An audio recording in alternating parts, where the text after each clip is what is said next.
Kryeministri Edi Rama bëri të qartë se majoranca nuk do të nxitojë në shqyrtimin e kërkesës së SPAK për heqjen e imunitetit të zëvendës kryeministres, ndërsa paralajmëroi ndërhyrje në kodin penal për adresimin sipas tij të situatës së krijuar pasi gjykata kushtetuese nuk arriti të marrë vendim për ndarjen e kompetencave mes ekzekutivit dhe gjyqësorit. Qëndrimin e shpalli vet kreu i majorancës pas mbledhjes së grupit parlamentar të PS, të cilin e drejtoi personalisht dhe numri 2 i qeverisë tashmë e pezulluar ishte e pranishme. Nisur edhe nga leximi i deklaratës publike të gjykatës kushtetuese, ku të gjithë anëtarët e trupës shfaqen unanim lidhur me problemin, po ndahen te rrugëzidhja, grupi parlamentar socialist do të angazhohet për zgjidhje përmes ndërhyrjes në legjislacion.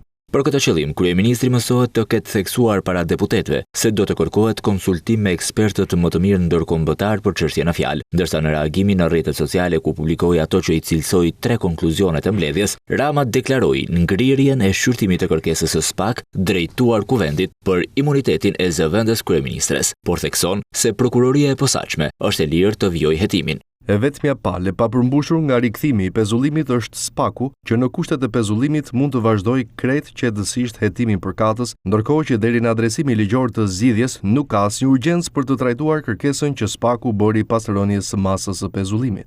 Mëtej argumenton publikisht pse kërkon ndryshime ligjore për çështjen e pezullimit nga gjykata të një shtetari me funksione të padelegueshme.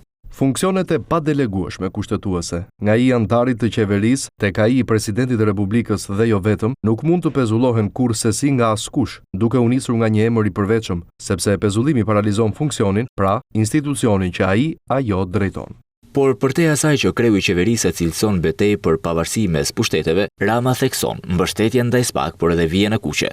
SPAK-u nuk preket, vetëm mbështetet. Liria dhe drejta e çdo prokurori për të hetuar çfarë do qofte këtë do qoftë nuk preken, vetëm garantohen. Pavarësia kushtetuese e pushtetit legjislativ dhe ekzekutiv gjithashtu nuk preken, vetëm garantohen. Por cili është neni i kodit të procedurës penale që mund t'i nënshtrohet ndryshimeve, siç paralajmëron kryeministri? Bëhet fjalë për nenin 242, i cili parashikon pezullimi i ushtrimit të një detyre a shërbimi publik. Në pikën 2 të këtij neni theksohet: kjo mas nuk zbatohet ndaj personave të zgjedhur sipas ligjit elektoral. Kjo pikë pritet t'i nënshtrohet ndryshimeve, duke futur antarët e kabinetit qeveritar apo presidentin. Pavarësisht kësaj, mbetet për tu parë projekt ligji që do të propozojnë socialistët pas deklaratës publike të numrit 1 të qeverisë.